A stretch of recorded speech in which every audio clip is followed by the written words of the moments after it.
جو ضروری چیز ہے ایسے ہی عوام کو ہمیں اویئرنیس دینی چاہیے، ان لاز کے بارے میں بتانا چاہیے، ان لوگوں کو اس بارے میں بتانا چاہیے کہ جو ان حالات میں پھنسے ہوئے ہیں،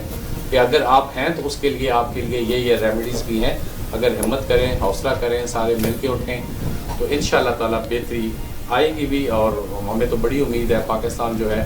یہ اللہ کے نام پہ بنا ہے اور اس میں انشاءاللہ تعالیٰ بہتری بھی آئے گی اور دکھائیں گی. سلمہ آپ چونکہ پارلیمنٹ پہ پروگرام کرتی ہو تو کیوں آپ ان لوگوں سے ملتی ہیں جب تو ان سے کیوں ریکویسٹ نہیں کرتے ہیں آپ تمام میڈیا کے لوگ، ان میں بھی شامل ہوں، کہ بھائی کچھ قانون سازی کر جاؤ، یہ وقت ہے آپ کے لیے. میرا خیال ہے کہ اب 1 سال ہی رہ گیا اس گورنمنٹ کے پاس، اگلا سال تو الیکشن کا ہے. سر آپ نے دکھتی رگ پہ ہاتھ رکھتی ہے کہ جب ہم پارلیمنٹ میں جاتے ہیں دور سے جب سیشن دیکھتے ہیں تو پہلی بات تو یہ ہوتی ہے کہ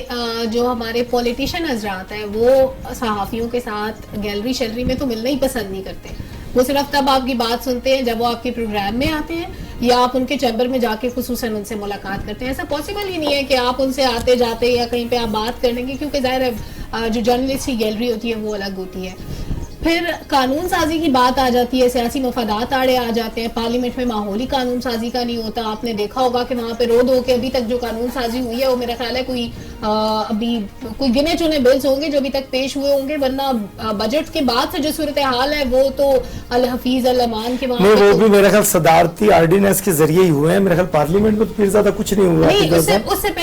سے پہلے ہوتا رہی ہے. تو ابھی بجٹ کے بعد زیادہ صورتحال خراب ہوئی ہے. جب ہمارے جو مین پولیٹیشینز ہیں وہ آتے ہی نہیں ہیں تو کیا صورتحال ہوگی پیر زادہ صاحب؟ جی بالکل، جو سلمہ کہہ رہی ہیں 100% تجربے سے بات ہو رہی ہے. اس میں ان پہ دیکھیے، چاہے MNA ہوں، سینیٹر ہوں، وزراء ہوں، ان لوگوں کے اوپر دباؤ ڈالنے کا اصل میں کوئی طریقہ ہونا چاہیے. بات یہ ہے کہ پاکستان کے لوگوں کو ابھی تک اس شعور کی اس سرحد پر نہیں آئے ہیں کہ الیکشن ہونے کے بعد آپ گھروں میں جا کر نہیں بیٹھ سکتے ہیں. چونچہ آپ دیکھیں برازیل سے لے کر اسے یہاں ہمارے تھائی لینڈ تک، اور اس سے پہلے فلپین تک، اس سے پہلے جنوبی کوریا تک لوگ باہر نکلتے ہیں. 10-10 لاکھ لوگ باہر نکلتے ہیں. جمہوریت میں عوام کو اپنے آپ کو متحرک اور فعال رکھنا ہے. نہیں رکھیں گے تو جمہوریت کسی مارشل لا کا نام نہیں ہے کہ آپ کسی میجر کی دفتر عدالت میں گئے اور درخواست دے دی کہ جناب یہ فلاں شخص نے ہمیں تنگ کیا ہے. اس کی مرضی ہوئی تو اس نے ایکشن لے لیا، مرضی ہوئی تو نہ لے لیا، لیکن وہ بھی غنیمت ہے. لیکن یہاں صورتحال یہ ہے کہ جب لوگ باہر نہیں آتے ہیں، اور میں انتشار کی بات نہیں کر رہا ہوں، جلوس اور جلسے نکالنا، فریڈم آف ایکسپریشن، اظہار رائے کا بنیادی آئینی حق ہے جو امریکہ کے آئین سے شروع ہو کر پاکستان کے آئین تک ہر جگہ موجود ہے. اس کو استعمال آپ نے سڑکوں پر احتجاج کی شکل میں کرنا ہے. آپ نے دیکھا کہ سرکاری ملازمین نے 4 دن ہڑتال کی یا 3 دن چوکڑی مار کر بیٹھے رہے اس ریڈ زون میں، اور اس کے بعد 25% کا اضافہ ہو گیا ان کے. میں نہیں کہتا کہ 25% ملنے چاہیے تھے یا نہیں ملنے چاہیے تھے، لیکن سوال یہ ہے احتجاج ہی وہ قوت ہے جمہوریت میں جس کے ذریعے دباؤ پیدا ہوتا ہے. اگر آپ اس دباؤ کی قوت کو استعمال نہیں کریں گے تو یہ سیاستدان، یہ MNA، یہ حکمران، یعنی کوئی بھی حکمران آپ کے مطالبات کی طرف توجہ نہیں دے گا. ہمارے مطالبات کی طرف توجہ. ناظرین، پروگرام کا تھوڑا سا وقت رہ گیا تو میں یہی ریکویسٹ کروں گا اپنے وزیر اعظم صاحب سے اور صاحب اقتدار سے کہ خدا را جو ہم نے یہ پروگرام کیا ہاسپٹلز پہ اور لوگوں کی مجبوریوں پر، تو ضرور توجہ دیجیے گا. اور ہماری اس ریکویسٹ پہ ہم آپ کے آگے ہاتھ جوڑ کر کے غریبوں کے لیے التجا کرتے ہیں کہ خدا را ان پرائیویٹ ہاسپٹلز کو، اسپیشلی شفا ہاسپٹل کی نگرانی کیجئے اور دیکھیے کہ کتنا ظلم ہو رہا ہے لوگوں کے ساتھ، اور اس طرح کے جتنے بھی ہاسپٹلز ہیں ان پہ ان کی نگرانی کیجئے، اور جو چیریٹی کے نام پہ بنے ہیں ان کو مجبور کیجئے کہ وہ لوگوں کا فری علاج کریں. وقت ختم ہوا چاہتے ہیں آپ سے اور اپنے مہمانوں سے اجازت چاہوں گا. اللہ حافظ.